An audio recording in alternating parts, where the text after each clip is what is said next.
Okay, guys, so we are back on the Celica project. If you watch the shorts, you'll see what if I can find the hood latch. Wow. It hit on me. It also doesn't help that I have the pallets in the way.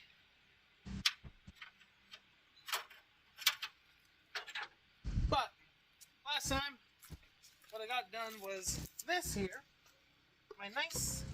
Which I still gotta get electrical tape, which I'll go to Dollar Tree and probably pick up some because I'm all out. And but what's nice about this is, look how nice that is. When I clamp that down, actually, where did I put that bolt? Haha! Let's not lose that because I do need this. Okay, so we went from a cable connector, well, terminal connector that looked like this, and this is all acidic. Doesn't get a very good connection. To one like this. Oh, look how beautiful that looks. Now, gotta do the same on this side. So, what I'm gonna start with is grabbing my adjustable wrench.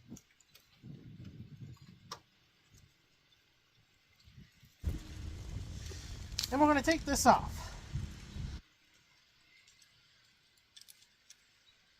Wasn't even that tight. This might have been half my electrical issues that this car has.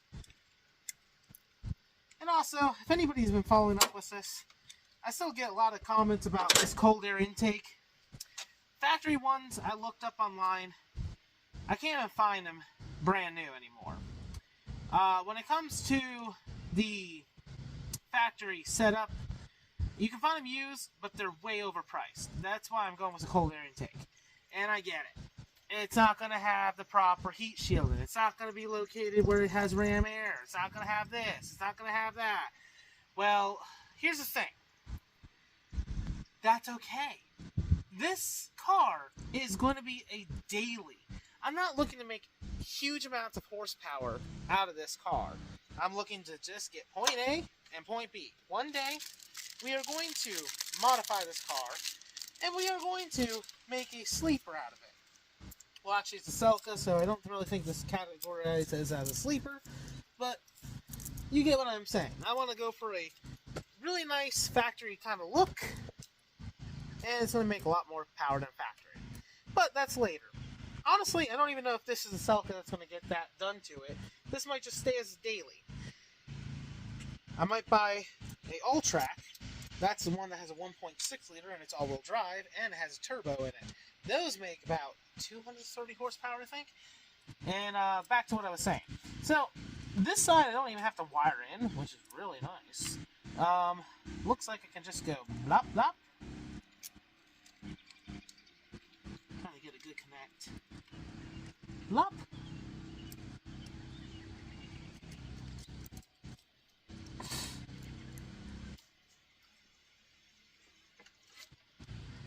So there it is. There's this side. And look at how nice that is. That's like... Now whenever... I'm not actually connecting these, but... Oh yeah, that's so much better than what it was before. Now, here's the thing. The factory cold air, or not really cold air, but the factory intake system ran underneath this car and came up around here. And there was a box that this bolted up to, which was the intake box as well. The kid that owned it before me did a lot of things wrong. So I'm in the middle of fixing this car and getting it back to what it should be before it got destroyed. It will never be back to what it was permanently. That's just a fact I'm going to have to face. As far as this goes, I'm going to clean this up and use this temporarily. Because until I delete that power steering pump and the power steering lines and the cooler and the AC lines and the AC, and also I need to get a throttle body cable that's not for the cruise control model. This way, it'll clear up that black box over there, all my AC lines, and everything else, and I'll be able to rewire some of this into a better location. This battery eventually needs to go in the trunk. That way, this could stand right here, and I can make a nice little tubing piping that's a ram air from the bumper to here. That will not be for another couple years. Not even going to attempt it right now because I have more projects to have more concerns. So I apologize if I upset anybody's feelings on that. I'm sorry. Even my feelings are actually hurt. Because I don't make $1.5 million in a year. But we are going to finish up this over here.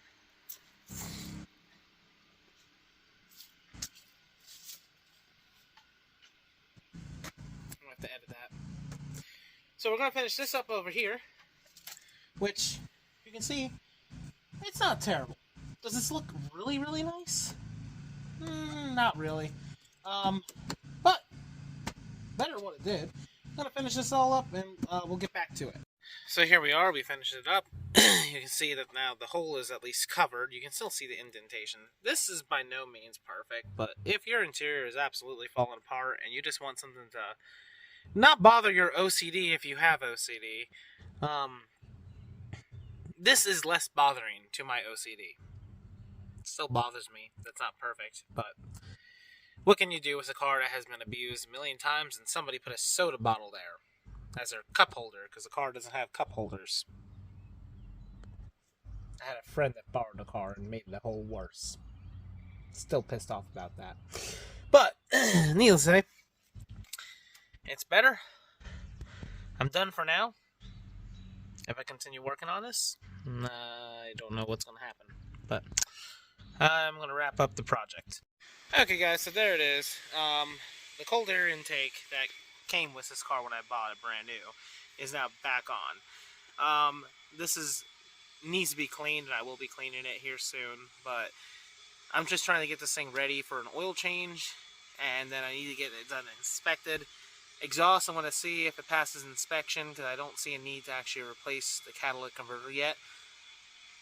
If it doesn't pass inspection, I will go further on that. But for now, this car is actually pretty good. I got to clean it up inside and outside, and we'll do the oil change here sometime next week, so stay tuned for that. But to anybody that wants to complain about this air filter, you can go ahead and complain. Yes, it's absorbing heat from the engine. However, while driving, not sitting, but while driving, there is air circulating inside here, and it is getting some fresh air. At least it has a filter, and it's not sucking in unfiltered air. That's the key point. This will not give it any more horsepower, but it's also not going to take away any horsepower. So if anybody wants to comment on that, I'm going to be making a video fully on cold air intakes and ram air intakes and their origin and how they are and the theory behind them and all that. But this is not the worst setup in the world. I've seen a lot worse. I've seen people that put cold air intakes completely just pointless upgrades. This one's not that terrible. Scale 1 to 10, 10 being the best, 1 being the worst. I would give this a 3 or a 4. It's somewhere in the middle.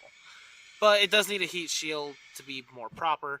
The one that I have that I want to put inside this, I need to remove this battery to the back first. And that is way more work than I want to get into. And I'm sorry. I have that project, got those 2 projects in there, and I'm not a millionaire. So it's not like I got a bunch of money floating around where I have, 10 cars to drive all at once. I don't. So, stay tuned, guys. Bye.